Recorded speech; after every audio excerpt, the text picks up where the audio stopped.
So hello everyone. I'm waiting for people to be there a little bit. I'm going to wait like 2-3 minutes to make sure that everybody is connecting.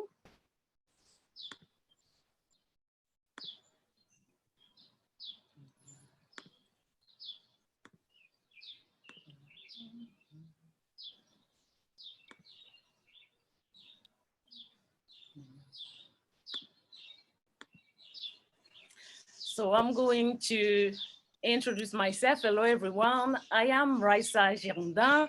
I'm a journalist. I'm the managing director of G Media, which is a consultancy communication firm. And I'm going to moderate this conversation about the future of China-Africa relations.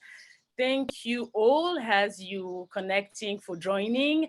I would also like to thank AfricaCom team for that opportunity to talk about this topic because I feel like we don't really speak that much about this topic and for live streaming right now this event on YouTube. Before introducing the expert on the China-Africa relation, I'm going to give a little bit of a background of that past relationship. This year is very symbolic for the China-Africa relations because it marks like the 20th anniversary of the FOCAC, which is the Forum of China-Africa Cooperation, and is a platform, an important platform established by the Chinese government and African states for a dialogue and consultation about policies for the next years. So over the two past decades, Africa has arisen as a centerpiece of a China strategy. China has been able to significantly expand its economic and political footprint across the continent. For example, China has emerged as the leading financier and builder of infrastructure projects across the continent. Today, there's 44 African countries who have signed onto the Belt and Road Initiative, is the Chinese $1 trillion investment in infrastructure stretching across some 70 countries. Also in 2017, the first Chinese overseas military base was opened in Djibouti to provide first support to the ongoing anti-piracy operation of the Chinese Navy, but it also plays a role in securing maritime route and, of course, as part of the Belt and Road Initiative. And China, to finish, also rapidly building up its presence in Africa, fast-growing digital economy, and has dominated the construction of Africa's telecom infrastructure. So, however, COVID-19 has brought up positive and a lot of also negative out of this relationship. And we can see, for example, with the Guangzhou crisis, what I call the Guangzhou crisis is the mistreatment of Africans living in this southern city. It has resulted of an explosion of reports of discriminations against African living in China. And it sparked outrage among all the African community all over the world. And it shows actually how the perception of China can change quickly. And also before the pandemic, some African country was facing debt crisis. And recently African leaders have called for China debt relief in light of the global economic slowdown caused by COVID-19. So China now is there feeling the leadership vacuum and reacting by bringing a lot of support to African country in the fight against the pandemic. And they continually donate medical equipment and the supplies that are most needed, very much needed in the continent right now. So we need to in this conversation, we will try to understand if China is using this pandemic to gain or not influence in African countries. Those COVID-19 can be an opportunity to African leaders to review and rethink how the DAP model work with China and how the Sino-African relationship would look like post-COVID. So we're going to open the conversation with two guests. We have Anna Ryder. She is the CEO of Development Reimaging. It's an independent international development consultancy with with headquarters in Beijing, China.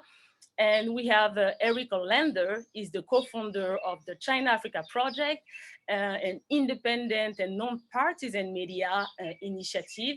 He is also the co-host of the weekly China in Africa podcast. I think I'm right. That's right.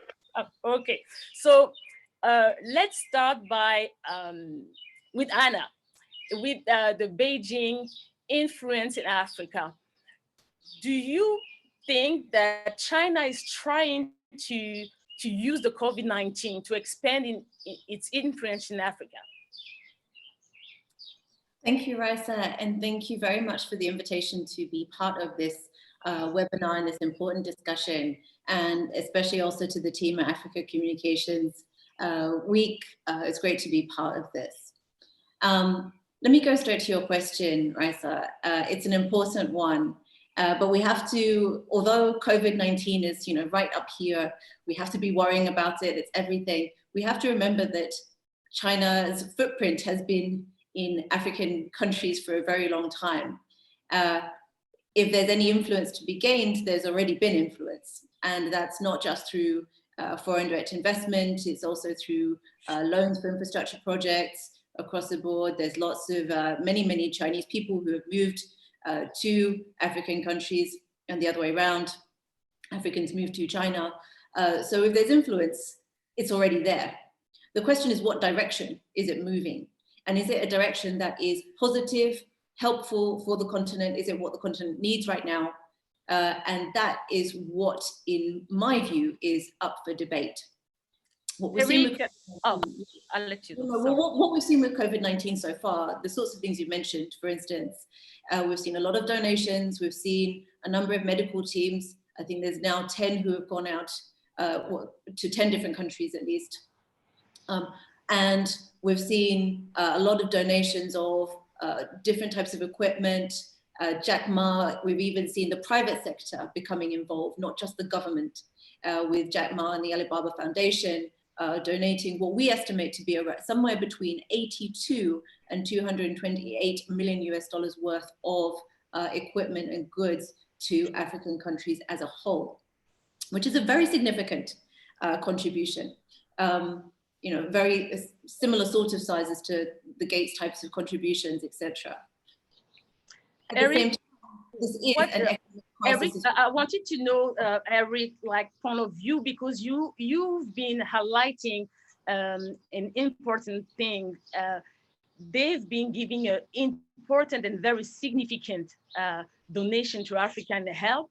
And so that's very visible, and we can see that they assume right now the role of a humanitarian leader. But Eric, I want to know, do you agree with Anna, and what do you think about the Chinese COVID-19 response? Well, you're not going to find too many opportunities where I disagree with Hannah. So you're not going to find that that tension in this discussion today, because Hannah's on the mark on that. What I will say, though, is that Hannah's absolutely right in the sense that influence has been underway for a long time. But China's doing what big powers do. They're behaving in no differently than the United States, the European Union, and other actors who are in this stage, trying to set narrative and trying to shape narrative. And they're using visual, they're using media, they're using digital communications, they're using all sorts of formats to be able to do that. So there's nothing kind of insidious or negative about the fact that, yes, China is trying to take advantage of the opportunity to reshape its story in Africa, certainly as a much more prominent humanitarian player. This is a relatively new step for China. Traditionally, they've not been in the role of providing aid, of marshaling philanthropy. The fact that Jack Ma is doing these types of donations is groundbreaking, but from a Chinese standpoint, because this just isn't part of Chinese culture to do this kind of philanthropy. Whereas in the United States, it goes back over 100 years. Carnegie, back in the early 20th century, gave away all of his money. So there's a lot of new things, and the Chinese are feeling their way through some of it. They're making mistakes along the way, but in other ways, they're actually building a lot of goodwill, particularly among Africa's governing class. I think just very quickly before we start too deeply into our conversation, if you approach this conversation thinking that what China's doing in Africa is all good, you're missing half the story. If you're coming to this conversation thinking that what China's doing in Africa is all bad, you're also missing half the story. So our job today in this discussion is to leave people more confused than when you start, because this is an extraordinarily complex issue. You can see anything you want into the China-Africa story, and that's really important to understand. So thank you, Eric, for your contribution. So yes, there is a lot of positive out of it.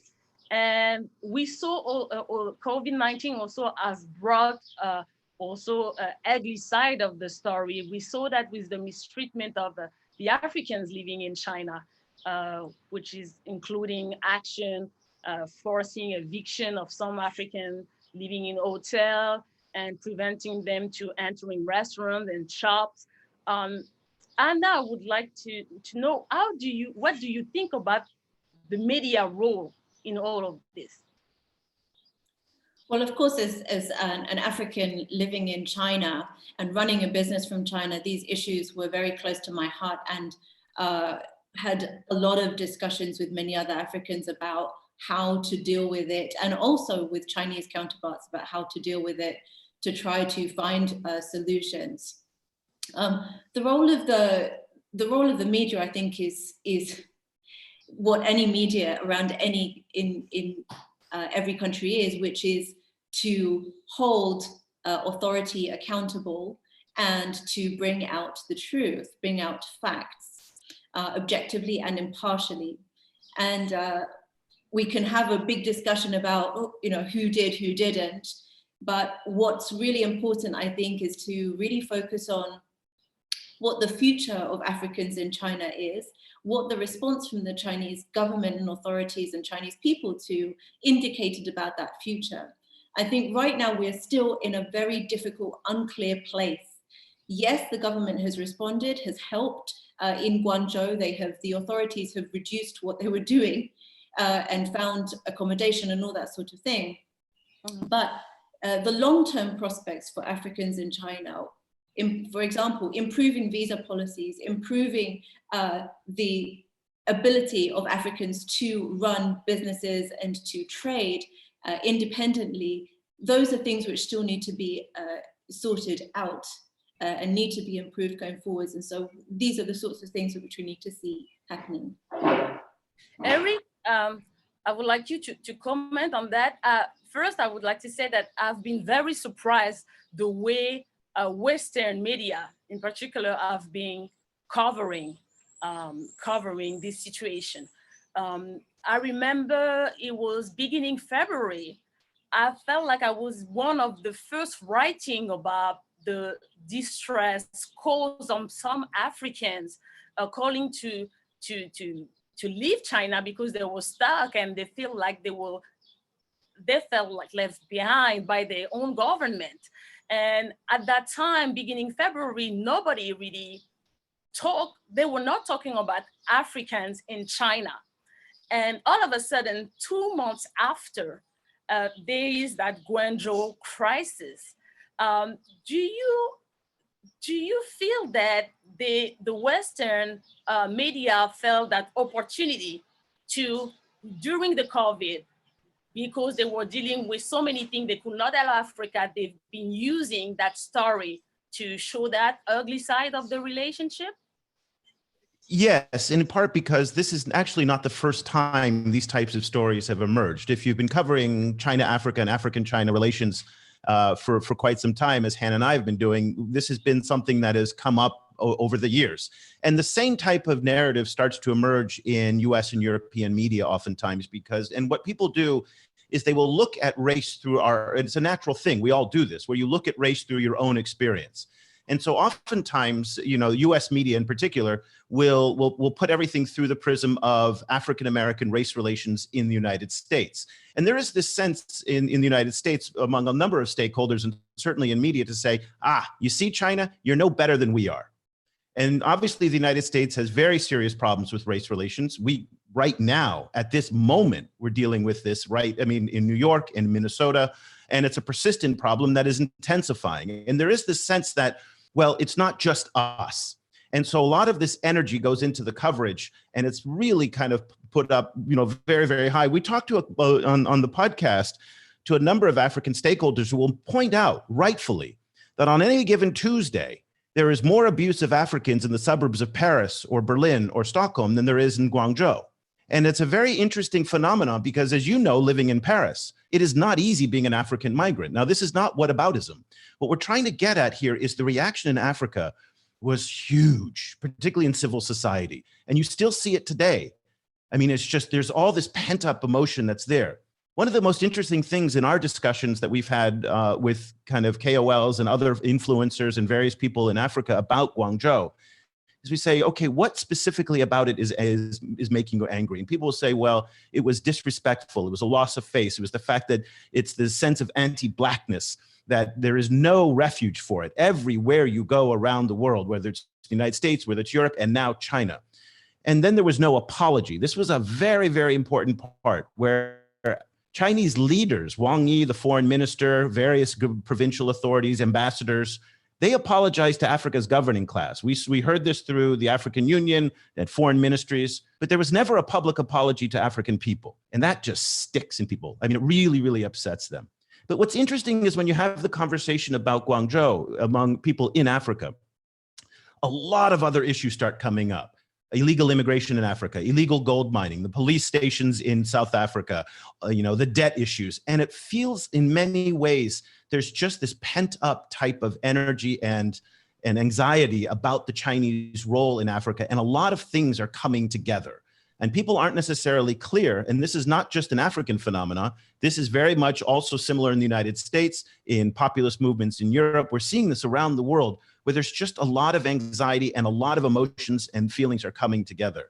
On the last point on the Guangzhou issue, there's a big disconnect between how the Chinese see this issue and how, well, pretty much everybody else does. The Chinese are breaking this into two different pieces. On one hand, they're saying the state does not have engaged in discrimination. When they say there's no racism and no prejudice and no discrimination, they are referring to the Guangzhou municipal government, the central government, and the Guangdong provincial government.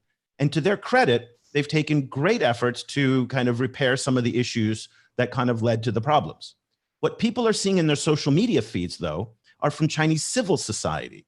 They're seeing quotes from Weibo. They're seeing the McDonald's that prevented Black people from entering. They're seeing landlords. They're seeing stores not letting them, or restaurants not letting foreigners and Black people enter.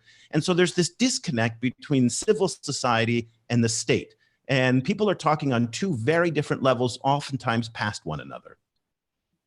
I would like to highlight, maybe also it's the lack of proper communication who's lead to this situation. I know, like, I've been living in China for 5 years. I think that Anna, at that same time, she was in China as well. And the China state media doesn't really talk about those issues or explain that to their own people, and versus African media, local media doesn't talk at all about what's happening in China. So I feel like there is a misunderstanding or lack of communication, because all the news outlets talking about those stories are coming from the West for Africans and Chinese. So what do you think, Anna, about that? Well, that communication gap? I agree with you. There is a disconnect to a good degree. However, the strongest pieces that I've seen which do cover so many of these issues, whether it's Guangzhou or, when we'll come to talk about the debt question, the strongest pieces I've seen have been where you have, editorials in The Standard or The Nation in Kenya or The Guardian and Mail and now The Continent.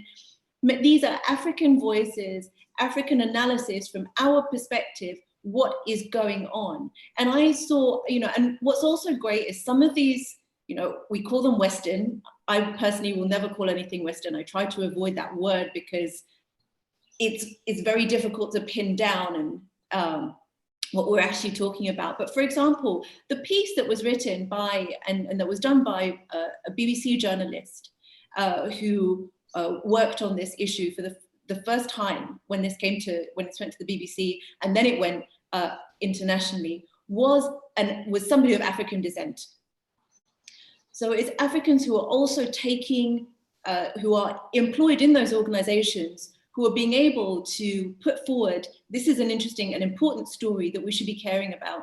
And that's important. That kind of diversity in every single organization, in every media organization, is just as important for telling African stories as also telling as the African media itself. So I never like to have a blanket for Western. I think we need to look behind that and see the efforts that people are making to understand and to share solutions as well.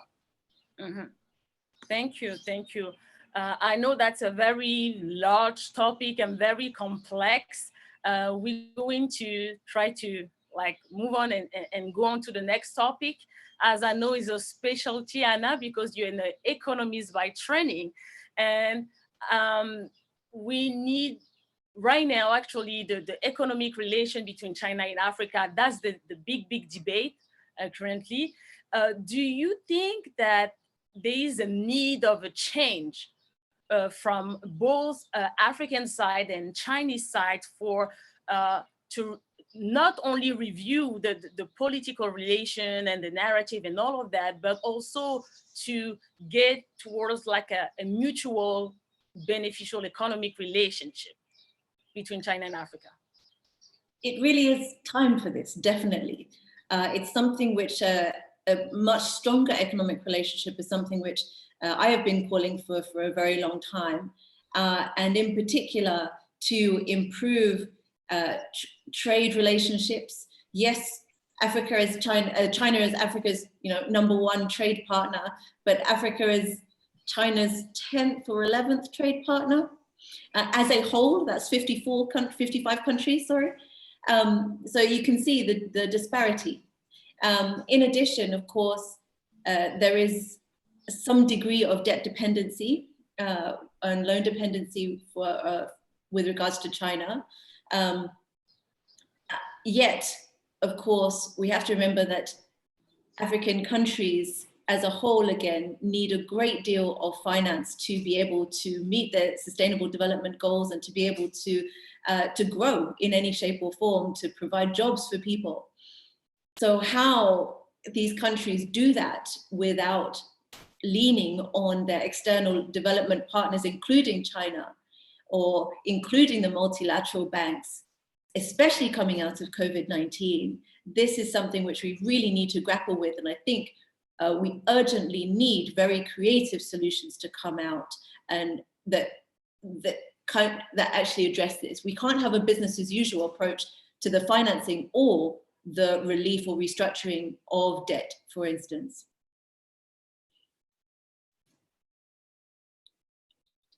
Uh-oh, can't hear. I have muted. So sorry. There we go. Eric. So what do you think about this? Do you think that the economic change is possible when China is now actually currently looking at Africa as a continent who's in need, who is giving donation to Africa? So do you think it's possible? I think the relationship is going to change whether Africa likes it or not, and whether it's going to go in the direction that Africa needs or not. And things are going to start happening. And they've already been happening. This is an economic relationship that over the past 10 years has been in change anyway, and COVID is now expediting it. Go back to 2008, China bought 30% of its oil from Africa. Fast forward to 2018, we're at about 17%. Most of what Africa sells to China is oil, mineral, and timber. That's about 70% of all the exports. That only comes from about 10 countries. So China's trade with Africa is not spread evenly across the continent. Senegal does not sell very much to China. Angola does. And so part of the burden falls on the African side. And this is really Africa in many ways, and African countries have wasted the past 10 years in the Africa Rising as economies were growing and not investing in human capital. We see this in Angola, we've seen this in Zambia and many other places. And the human capital in many ways is what's going to propel this young generation to do more and better things and to add value to exports. So the key question is, how are we going to change the relationship? Because China doesn't need Africa as much as it used to. And this is a very, very difficult conversation to have. So it used to 15 years ago when China didn't have as many places to buy the things it needed to buy.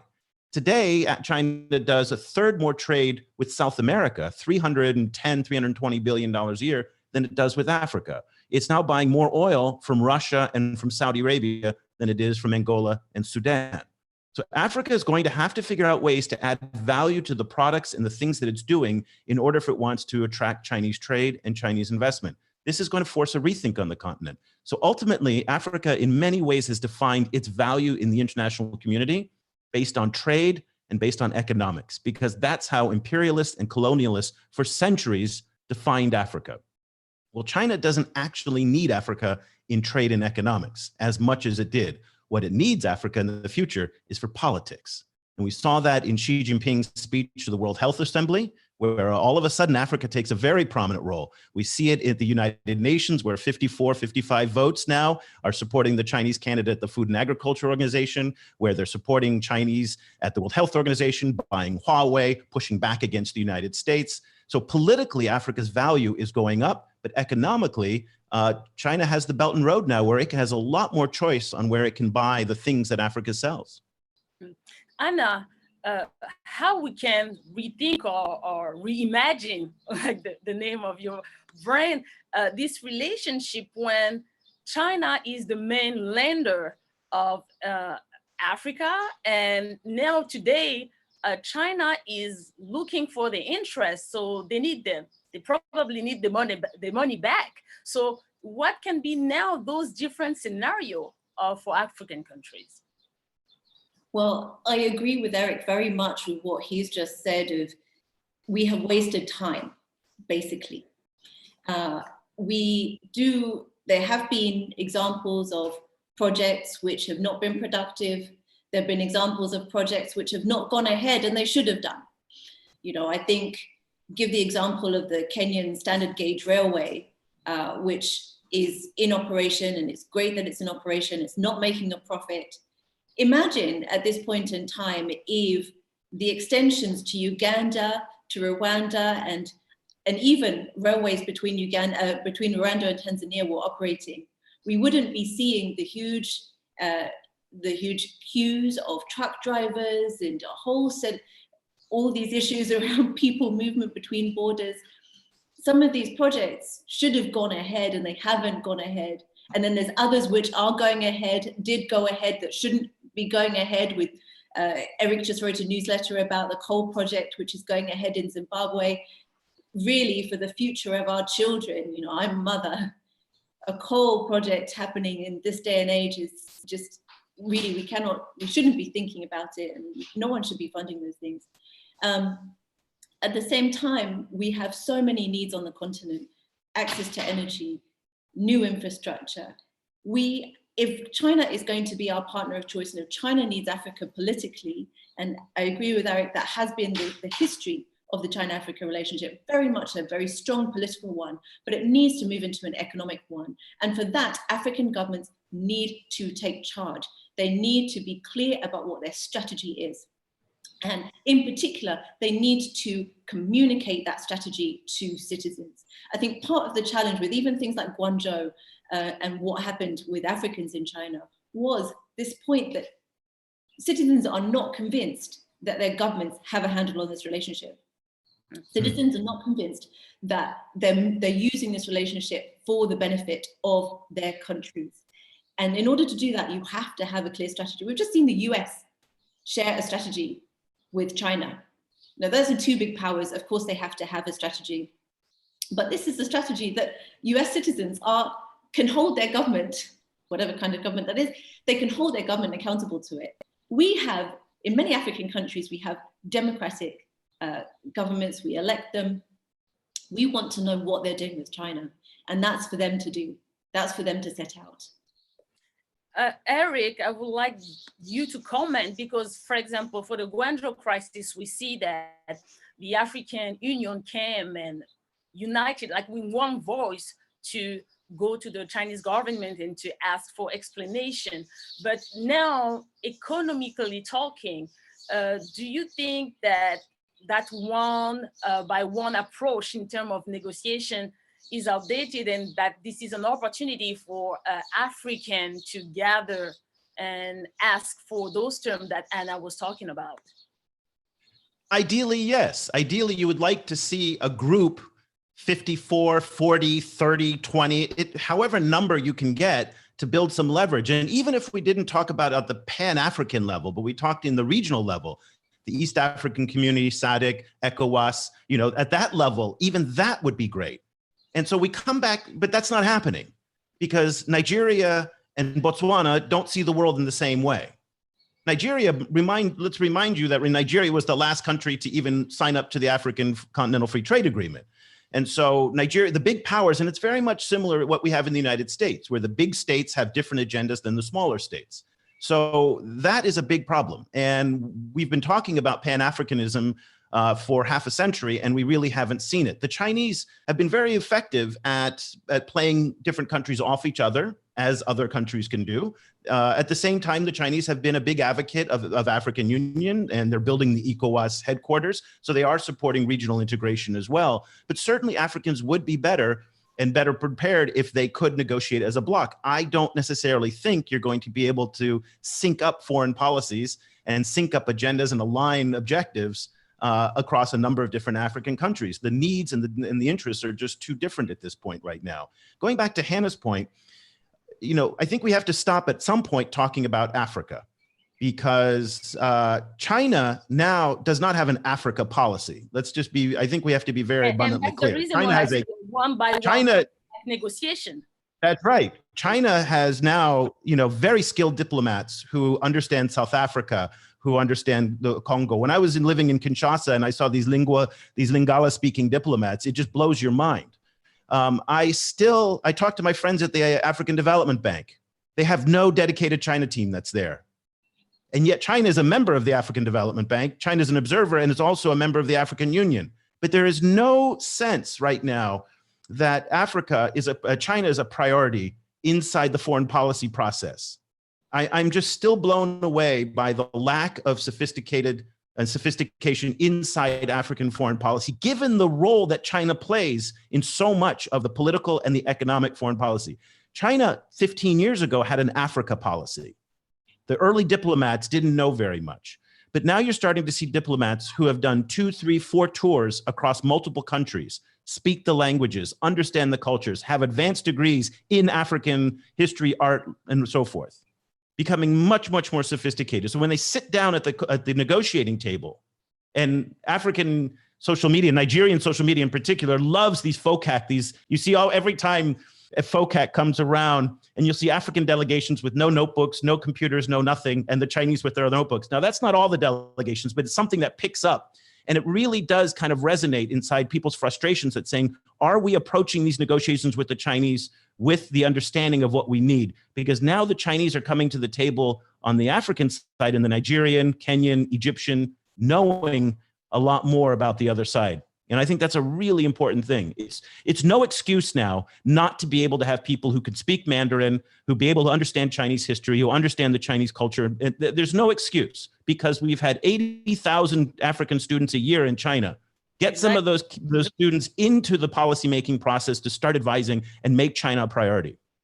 That's a very, very interesting point. And I was coming to you, and I'm going to let you add what you need to add, but I wanted to know, now that we know all of that, what strategies African country or private sector should use, like to encourage Chinese people to invest after COVID-19, because you mentioned earlier that China might not have the same interest, or I don't know if it was Eric mentioning that. So what can be the African strategy right now?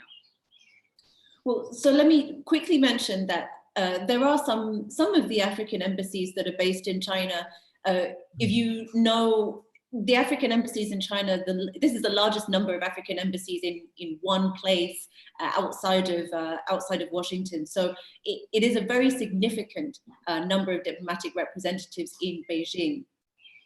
At the same time, some of them are investing and trying to improve and have a much clearer communications about their countries. They're also getting numbers of Chinese-speaking colleagues into the embassies so that they can engage better. But Eric is absolutely right. This needs to be something which is taken much more seriously, and every single government needs to be focusing on China as a development partner in a much stronger way.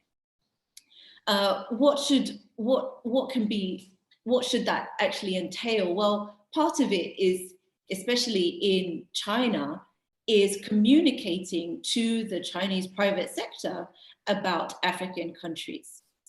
There is a deep lack of understanding and knowledge about Africa. And I think part of that is, of course, there are not large numbers of Africans in China. There's very little trade as a proportion of overall trade with China. 4% of China's trade is Africa related. So that means that even though Africa really as a whole is a really interesting proposition, especially for Chinese factories who need to cut down labor costs, who want to find a way to continue to export to the US or Europe, or even export back to China, in fact, with much lower costs of their products. They don't know anything about our countries. And what they typically see is very broad presentations. If you go to a trade fair, if you go to some of these kind of investment fairs, very broad presentations, sometimes not even in Chinese, but increasingly in Chinese. Very broad presentations about the investment climate, and selling the same sorts of things to Chinese private sector as to what you would try to tell European private sector or the American private sector. But the Chinese private sector is totally different, and they're looking for very different things. So there's a real translation to be done.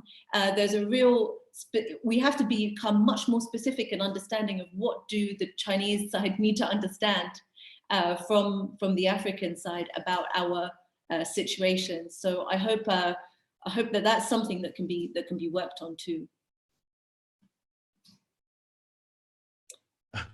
You're on mute again. I'm sorry. I have a little bit of noise around me. So we've been saying since the beginning that there's a lack of understanding. China know little about Africa, but they've been trading now and doing business in Africa for so many years. So Eric, how China now can learn more from Africa and what they should learn, because they should learn, right? Yeah, yes and no. I mean, I wouldn't necessarily come to the conclusion that China, again, these words are difficult, that China and Africa don't know each other. I will tell you that Transsion really understands Africa, and Techno really understands African consumers. Huawei understands African consumers. Boomplay, which is a Techno Transsion, understands African consumers. 62 million customers across the continent. It crushes Apple and Spotify. So we're seeing Chinese consumer brands and technology brands start to make inroads, and they're showing incredible sophistication about the African market. So in that sense, there are some success stories. So again, it's hard to kind of come down either way in that sense. I do feel it's going to be difficult in the future, in the post-COVID era, to attract African attention in China, in part because I think that when the debt rescheduling process goes through, it's underway right now, it's going to leave a bitter taste in a lot of people's mouths. People in Beijing are not going to be happy about rescheduling this debt. There is not a culture in China of wiping out the debt like there is in other places. Every 15, 20 years in the US and Europe, there's been a need to cancel part of Africa's debt. That there is no culture of that. And I think it's going to be a tough sell now to convince people to invest more money in a place where they've already lost a lot of money. And remember that the debt and a lot of the $152 billion, about just 20% of the debt, it doesn't all come from the government. And so a lot of people assume that this comes from some government ministry. This is coming from state-owned enterprises. It's coming from a lot of different policy banks. There's a lot of different moving parts here. And so coordinating that is going to be really, really hard, but also persuading them to invest more money. So today, what I was writing about was the Zimbabwe power plant, which is a $3 billion power plant. I predict that this is going to be the last of the big mega projects, that the Chinese appetite to fund $6 billion railroads, $2 billion highways, $3 billion power plants, I think that's gone. And Africa has a $100 billion infrastructure deficit, as we talked about, annually. Where is it going to get that money?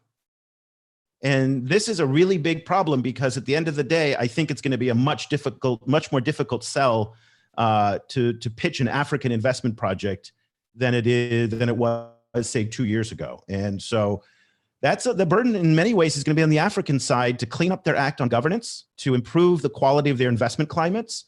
This is not simply about put your hand out and who's going to fill it with money. Those days, I think, are gone.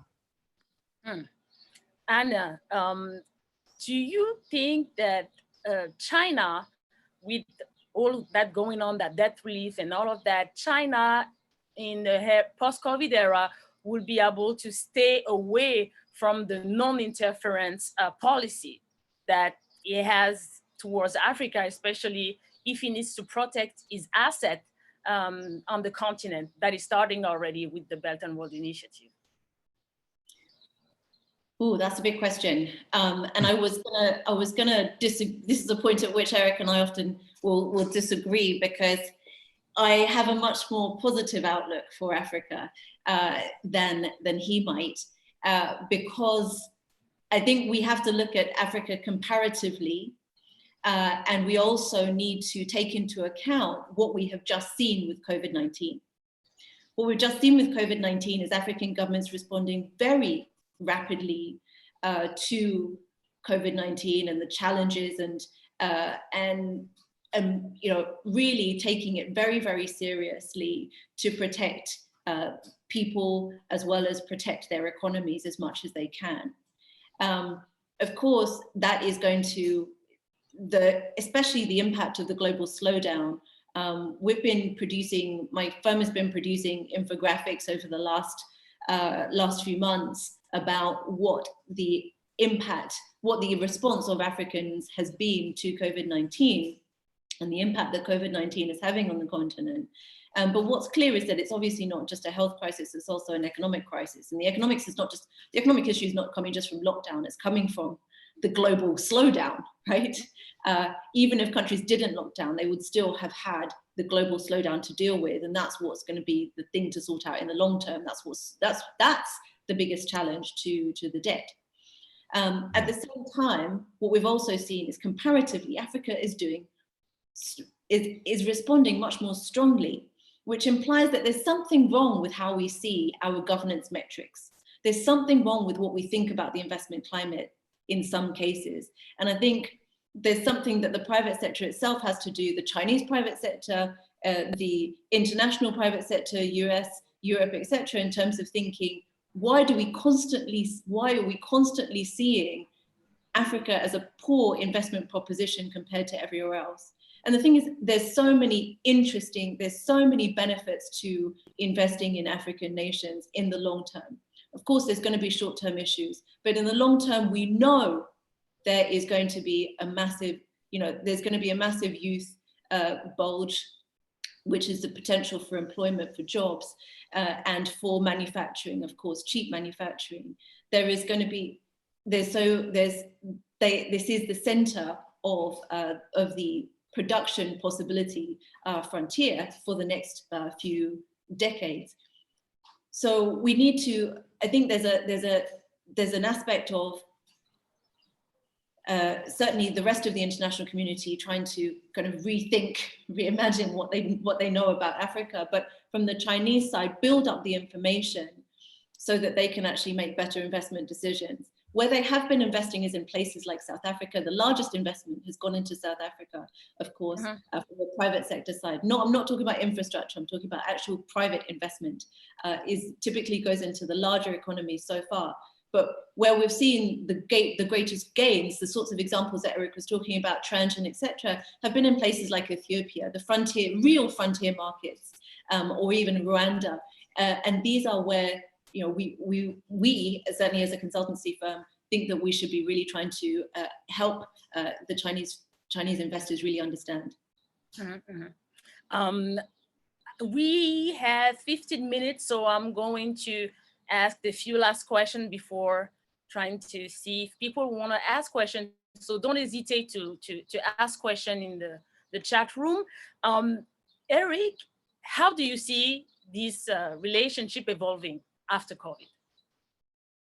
I think it's going to be more political focused for the Chinese. I think it's going to be, again, I've seen a trend of flat or declining trade and investment. Again, I think, you know, we talked to a couple of weeks ago to somebody who works in Mozambican agricultural sector and works on a Chinese project. And we said, are you producing rice to sell for the domestic African market inside, you know, in East Africa and those regions? And he said, it's easier to ship the rice to China than it is to sell the rice to Zimbabwe.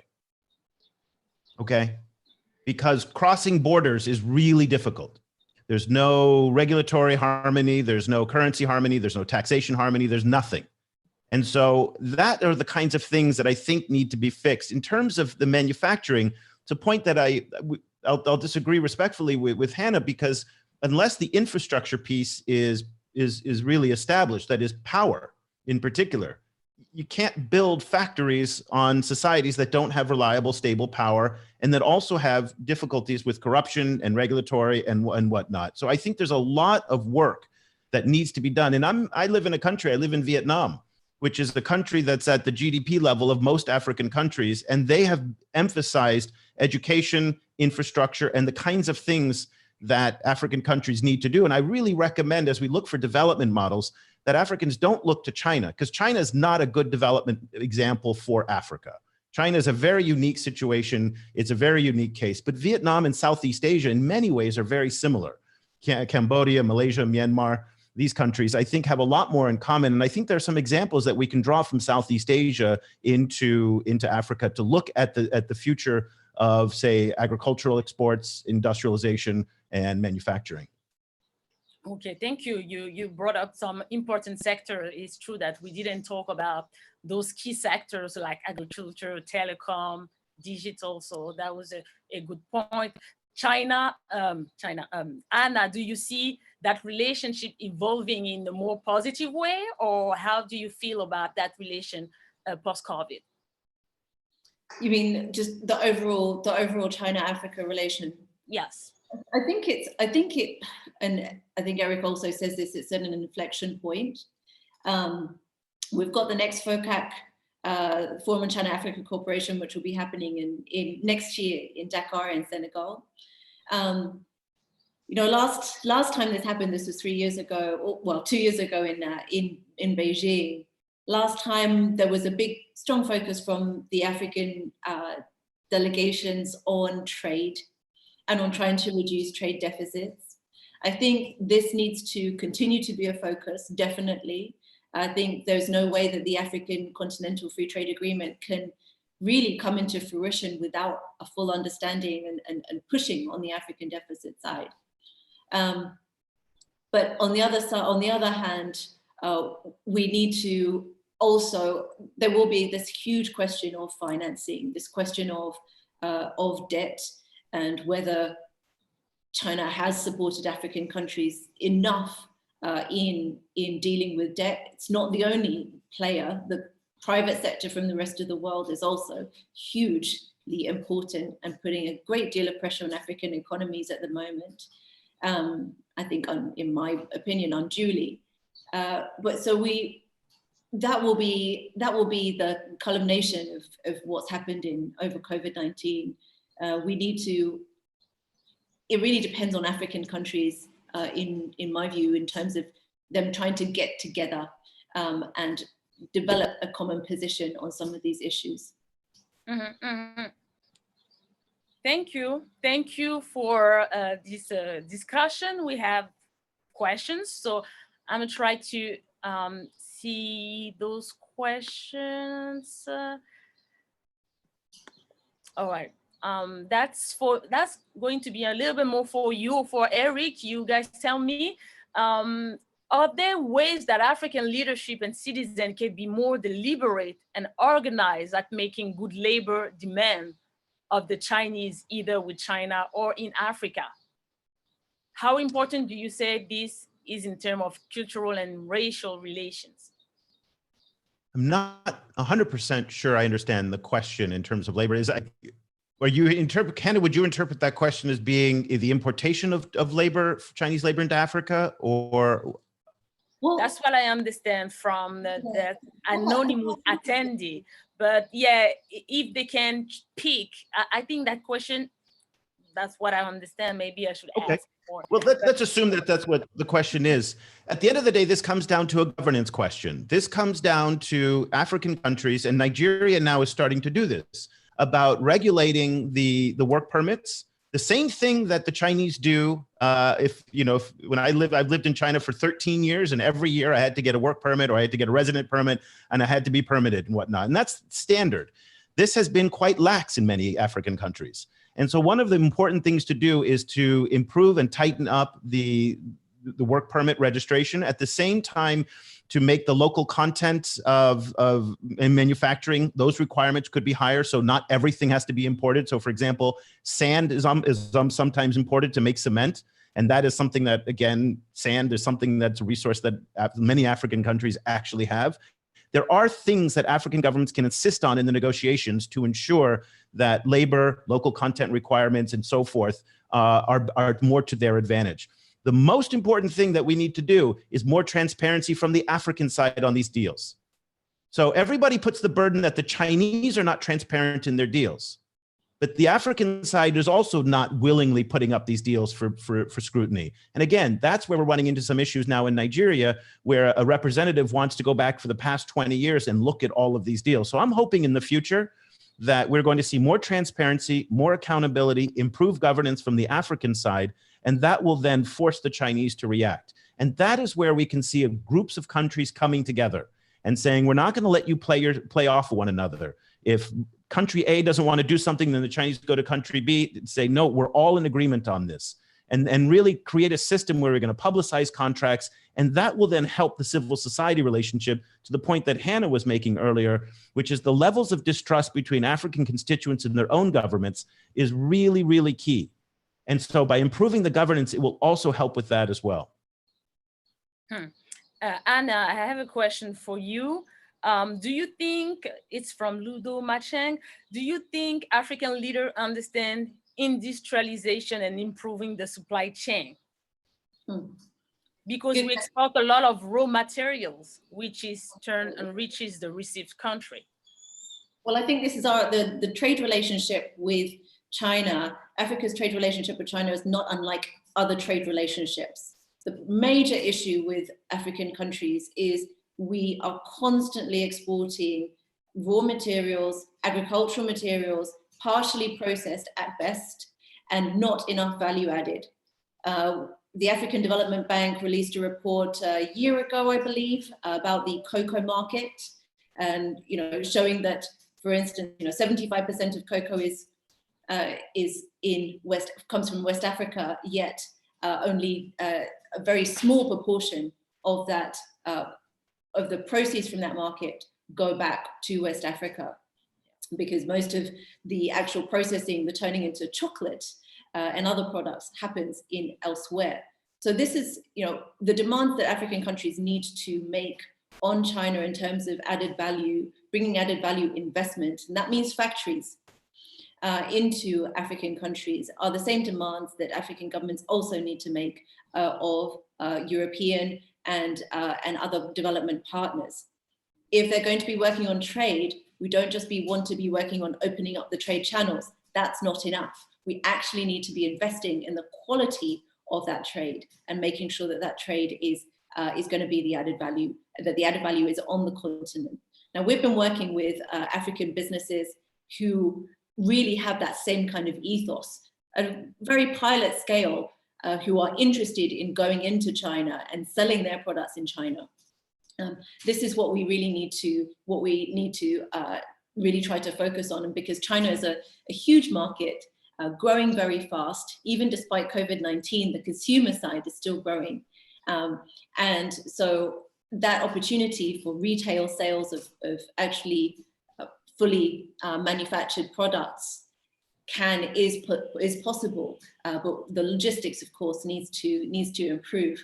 And perhaps it doesn't need to be as difficult as selling rice, but we can actually sell higher value products, and that will be a much higher return for Africa in general. So this is the direction that we think needs to be pushed, and African leaders should be engaging at that level. Thank you. So this is answered. Another question for you, Eric, from Adere, saying, given the bleak forecast by Eric on Chinese investment in Africa, how will China roll out the Belt and Road Initiative in the continent without backing it up with the dollars? Okay, so we get, it's really important to get some terms right here. China has never been a top investor in Africa. The United States continues to be the #1 investor. China has always actually been quite minimal in investing, and that's gone up recently. But Belt and Road oftentimes isn't about investment, it's about loans. And that's a big difference between investment and loans. So getting those terms quite right. The Belt and Road will benefit mostly East African countries from Djibouti all the way down to Tanzania. West African countries and interior countries probably aren't going to benefit as much. There's a lot of research out there that shows that the wealth of Belt and Road is not spread evenly. A lot of countries have signed up in Africa to Belt and Road and have actually seen no net gain of investment or trade or anything from BRI. So I think of those countries. There's I think Senegal is a good example of that. I think Senegal is a BRI country, and I don't have the statistics off the top of my head, but there has been not a whole lot of massive infrastructure. And again, it's just not as strategic for the Chinese on the west side of Africa as it is on the east side of Africa. If you compare, again, the base in Djibouti, the new ports, the investment that's gone into Mombasa, the deal at Bagamoyo that's still under negotiation with President Magufuli in Tanzania, the standard gauge railway, a lot of that is tied to the big supply chains, the maritime Silk Roads, the new digital Silk Roads that are coming into Djibouti as well. There's a new health Silk Road that's coming around, but those are really tied along the pathways that are well trodden. Some of these countries are not on those pathways, so there's no guarantee that they'll get it. Just very quickly before we leave, although I do communicate a lot of the challenges, I am ultimately very optimistic about the China-Africa relationship, particularly at the people-to-people level, because we will see a return of African students going to China. I do think we're seeing a new generation of young Chinese, and we feature some of them on the China-Africa project, who have a very different mindset and worldview than their older peers and their parents' generation. These are the same generation that pushed through some of the reforms to ban ivory. These are the same kids who are now kind of pushing through to ban the wildlife trade and the pangolin trade. And so I think there's a lot of excitement in the new young generation of Chinese. And so ultimately, I am very optimistic, but I do think there's enormous challenges ahead, particularly on the financial side. And your last word, do you think that cultural exchange and cross-cultural communication is going to keep going after COVID between China and Africa? Oh, I think the exchanges will continue going. I think the issue is how to make sure that they're not just business as usual, and that they are really starting to take the needs of Africans in particular into account much more.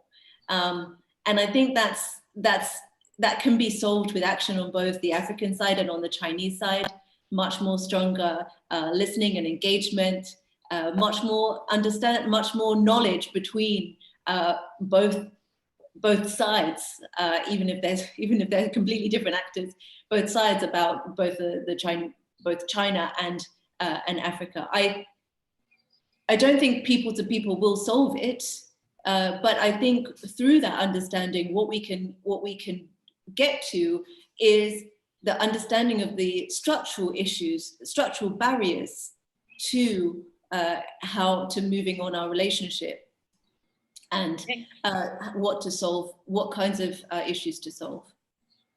Thank you, Anna Ryder, CEO of Development Reimagining. Thank you, Eric Lender, Director of the China-Africa Project. And that was me, Raissa Girondin, journalist. It was nice to talk about it, and I hope to see you soon. Thank you guys. Thank you, everybody, for great questions as well.